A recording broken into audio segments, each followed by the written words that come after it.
Olá, boa noite. Começa agora o Nordeste News e as principais notícias da nossa região. Confira os destaques do programa de hoje. Ex-marido de Maria da Penha continua preso após audiência de custódia em Natal. 3 vereadores são presos em operação que investiga ação de grupo criminoso nas eleições de Sobral. Homem é investigado por suspeita de maus tratos após jogar cachorro em açude, no interior da Bahia.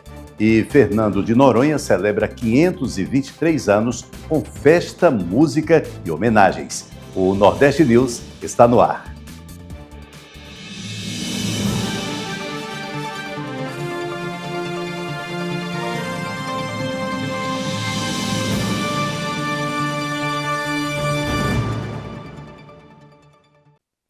Preso no domingo em Natal, o ex-marido da ativista Maria da Penha vai continuar na cadeia. Marco Antônio Herídia Viveiros, de 80 anos, é acusado de descumprir uma medida protetiva que proibia a divulgação de informações e imagens relacionadas à ativista e às 2 filhas. A repórter Bernadette Lago tem as informações.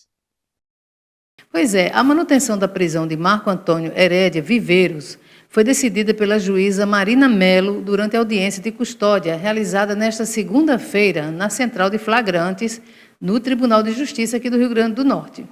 Viveiros foi preso preventivamente no domingo, após descumprir uma medida protetiva. A ordem impedia que ele divulgasse informações, nomes ou imagens relacionadas a Maria da Penha e às 2 filhas. A prisão foi solicitada pelo Ministério Público do Ceará e cumprida pelo Ministério Público aqui do Estado, com apoio da Polícia Militar. O descumprimento teria ocorrido após Viveiros conceder uma entrevista ao programa Domingo Espetacular da Record, sobre o caso envolvendo Maria da Penha. Chamadas e trechos da entrevista já haviam sido publicados nas redes sociais. Marco Antônio Herídia Viveiros foi condenado pelas agressões contra Maria da Penha, ocorridas em 1983, em Fortaleza. Ela foi baleada enquanto dormia e ficou paraplégica. Meses depois, sofreu uma segunda tentativa de homicídio. O caso se tornou um marco no enfrentamento à violência doméstica no Brasil e deu o nome à Lei Maria da Penha, que completou 20 anos neste mês. Volto com você, Adinaldo.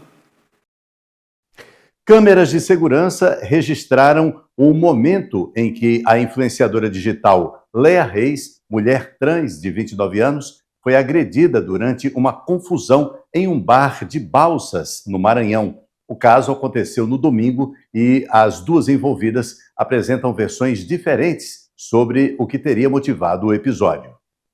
Nas imagens, Léa aparece com amigos quando uma mulher passa pelo grupo, se aproxima e atinge a influenciadora com um soco.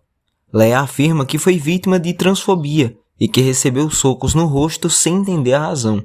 A mulher apontada como agressora, Érsila Miranda, de 37 anos, apresentou outra versão. Ela alega que reagiu após Léa ter adotado comportamento de natureza sexual inadequada em relação ao marido dela, além de tê-la xingado e puxado seus cabelos.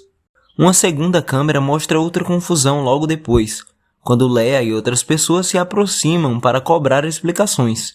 O caso atualmente está sendo investigado pela polícia. Bom, vamos falar agora sobre um assunto que é, no mínimo, absurdo. Uma criança de 3 anos foi socorrida e internada após ingerir maconha em Sousa, no sertão da Paraíba. O caso aconteceu na noite da última sexta-feira, mas só foi divulgado nesta segunda-feira. Segundo o Hospital Regional de Sousa, o menino chegou à unidade sonolento e chorando. A mãe informou à equipe médica que tinha costume de dar maconha ao filho e afirmou não ter percebido o momento em que a criança ingeriu o restante da substância. Após os primeiros atendimentos, o menino foi estabilizado e encaminhado para a semi-intensiva pediátrica, onde permaneceu em observação. A quantidade de maconha ingerida não foi informada. O hospital acionou a polícia militar após receber a criança. O menino apresentou melhora no quadro clínico e recebeu alta médica nesta segunda-feira. Depois do intervalo, 3 vereadores são presos em operação que investiga a ação de grupo criminoso nas eleições de Sobral. A gente volta com esse e outros destaques aqui do Nordeste News, logo depois do intervalo. Até já!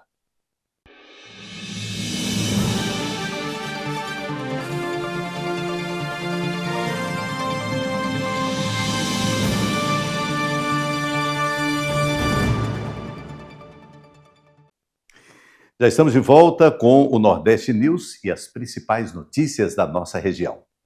Uma operação contra a suposta influência do crime organizado nas eleições levou à prisão de 3 vereadores de Sobral, no Ceará. Os parlamentares também foram afastados dos cargos por 180 dias. A investigação apura possíveis interferências nas eleições municipais de 2024 e no processo eleitoral agora de 2026. A Operação Omertá foi deflagrada nesta terça-feira e prevê o cumprimento de 14 mandados de prisão preventiva, 25 de busca e apreensão e 5 medidas de afastamento de cargos públicos. Eu fiz uma mentoria recentemente com um menino que tinha acabado de se formar na escola e ele estava meio perdido. Ele queria trabalhar com internet, mas ele não sabia os caminhos que dava para seguir. E quando eu fui explicar da parte da edição para ele, porque eu expliquei vários caminhos que dá para você trabalhar, eu falei para ele, cara, você não precisa de curso, você não precisa de faculdade para trabalhar com edição. Você consegue aprender tudo que você quiser no YouTube. Celulares, a diferença de você aprender no e YouTube, outros materiais foram apreendidos. A Justiça também proibiu o contato entre investigados e testemunhas. Os nomes dos alvos não foram divulgados e a investigação segue sob segredo de justiça. 6 suspeitos de envolvimento em um esquema de fraude bancária foram presos em Sergipe. Segundo a Polícia Civil, somente em julho deste ano, cerca de 150 pessoas teriam sido vítimas do grupo. As investigações apontam que os criminosos atraíam as vítimas com anúncios falsos de crédito ou serviços bancários. Em seguida, o contato era feito pelo WhatsApp, com falso atendimento automatizado e links que direcionavam para páginas criadas para capturar dados bancários. Depois, os suspeitos convenciam as vítimas a fornecer códigos de segurança. Com essas informações, conseguiam cadastrar outro celular na conta bancária e realizar transferências. Celulares foram apreendidos durante a operação. O material será analisado para calcular o prejuízo causado pelo esquema e identificar possíveis novos envolvidos. E a Polícia Federal investiga possíveis irregularidades na aplicação de 97 milhões de reais do Instituto de Previdência dos Servidores Públicos de Maceió, o IPREV, em letras financeiras emitidas pelo Banco Master. 6 pessoas são investigadas e a Justiça autorizou o bloqueio de bens e valores até o limite do montante aplicado. A Polícia Federal investiga possíveis irregularidades na aplicação de 97 milhões de reais do Instituto de Previdência dos Servidores Públicos de Maceió, o IPREV, em letras financeiras emitidas pelo Banco Master. As aplicações foram realizadas em 2 etapas, a primeira de 80 milhões de reais em 2023 e a segunda de 17 milhões em 2024. Entre os investigados estão o ex-diretor-presidente do IPREV e o então coordenador de investimentos, integrantes da estrutura de governança do Instituto, o dirigente de uma consultoria e o atual secretário municipal de Fazenda de Maceió. A Polícia Federal quer reconstruir o processo que levou aos investimentos, incluindo a análise de risco, o credenciamento do banco e a aprovação dos aportes. 8 mandados de busca e apreensão foram cumpridos em Alagoas e São Paulo. Na sede do IPREV, documentos e computadores foram apreendidos. As medidas foram autorizadas pelo ministro André Mendonça, do Supremo Tribunal Federal. Olha só, uma garçonete de 22 anos denunciou ter sido ofendida e cuspida por um turista enquanto trabalhava em um restaurante de Barra Grande, no litoral do Piauí. A confusão foi registrada por câmeras de segurança do estabelecimento e a Polícia Militar foi acionada. Maria Luísa Barbosa contou que o desentendimento começou no dia anterior, depois que o turista saiu do restaurante levando uma garrafa de cerveja pertencente ao estabelecimento. A garçonete foi até um restaurante vizinho e pedir a devolução da garrafa. Segundo ela, o homem afirmou que tinha recebido autorização para levar o item e ficou alterado durante a conversa. Posteriormente, o turista teria retornado ao local para cobrar explicações. De acordo com a jovem, ele gritou, jogou cerveja no chão, além de ofendê-la e cuspir nela. Maria Luísa disse que se sentiu humilhada com a situação. Até o momento, não há informações sobre a localização do homem. A seguir, homem é investigado por suspeita de maus tratos após jogar cachorro em açude no interior da Bahia. A gente volta com esses detalhes daqui a pouquinho aqui no Nordeste News. Até já.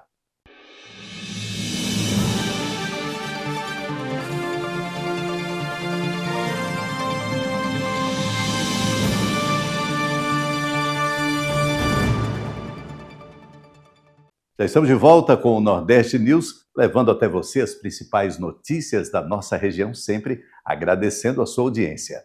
Olha só, a Polícia Civil investiga uma denúncia de maus-tratos contra um cachorro no distrito de Juazeirinho, zona rural de Conceição do Coité, na região cisaleira da Bahia.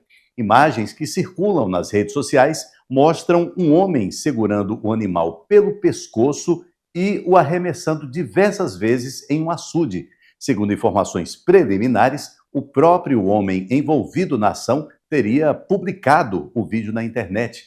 O caso está sendo apurado pela Delegacia Territorial de Conceição do Coité.